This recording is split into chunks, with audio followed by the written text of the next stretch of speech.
Olá, tudo bem? Meu nome é José Fernandes Vilas e eu quero conversar com você sobre pessoas que são desatentas, são hiperativas, são impulsivas, porém, quando nós a consultamos, essas pessoas a gente não consegue fechar o diagnóstico de transtorno de déficit de atenção, hiperatividade e impulsividade, que é a famosa sigla TDAH ou TDA, o que vocês preferirem.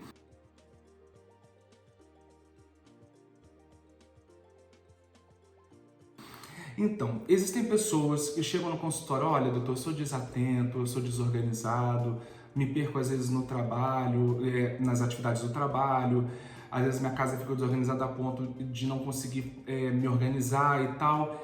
Porém, quando a gente vai fazer o somatório de características, essa pessoa ela não se enquadra na doença, então a gente não consegue fechar esse diagnóstico. Então a gente chama essa pessoa de traço de transtorno de déficit de atenção, hiperatividade e impulsividade. Beleza. Mas aí entra um questionamento. Essa pessoa, ela é uma pessoa doente ou é uma pessoa ou não é doente? Ela tem ou não tem esse transtorno, né? Então, o que acontece? O nosso cérebro está mais que comprovado que nenhum cérebro é igual. Se você vê uma pessoa que é muito boa em matemática, às vezes ela não vai ser tão boa em literatura, em português. Mas ela é uma pessoa, não deixa de ser uma pessoa inteligente, uma pessoa capaz, certo? Então, a evolução do nosso cérebro em cada pessoa é diferente. Se você observar, a pessoa que há 50 anos atrás as pessoas eram mais baixinhas, eram pequena estatura, as mulheres tinham um pé menor. Hoje existem mulheres com 41, 42, antes era 35, 36, né? Se você observar, as crianças há 20 anos atrás demoravam mais ao nascer, demoravam mais para abrir os olhos. Hoje em dia, já automaticamente abre os olhos, são muito mais... a criança parece que nasce já a 1000 por hora, né? Além disso, de uma questão de evolução, o nosso cérebro, ele leva uma interferência das coisas ao nosso redor.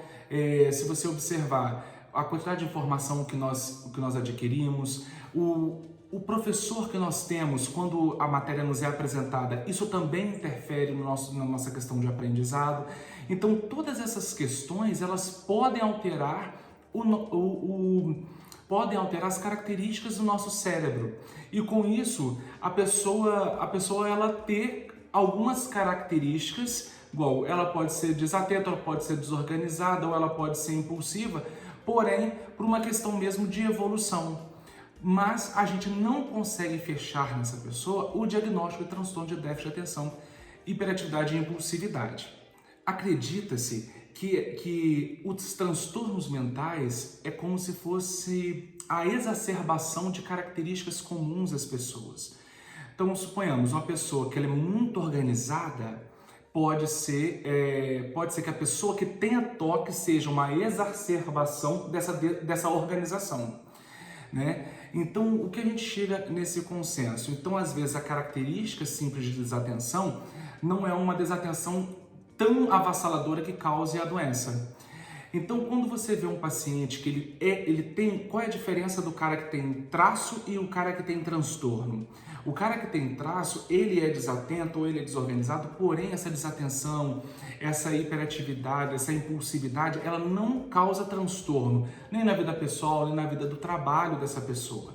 Então, pode ser que nem necessite de tratamento, porque às vezes a pessoa acha que aquelas características é até um diferencial para ela e que não há necessidade de mudança. Às vezes essas pessoas que têm esses traços, elas nem procuram um consultório por causa da impulsividade, enfim, mas elas procuram o consultório até por outro motivo. Mas elas se enquadram no traço de TDA porque elas possuem algumas características, porém nós não fechamos o diagnóstico porque essa pessoa não tem todos os critérios.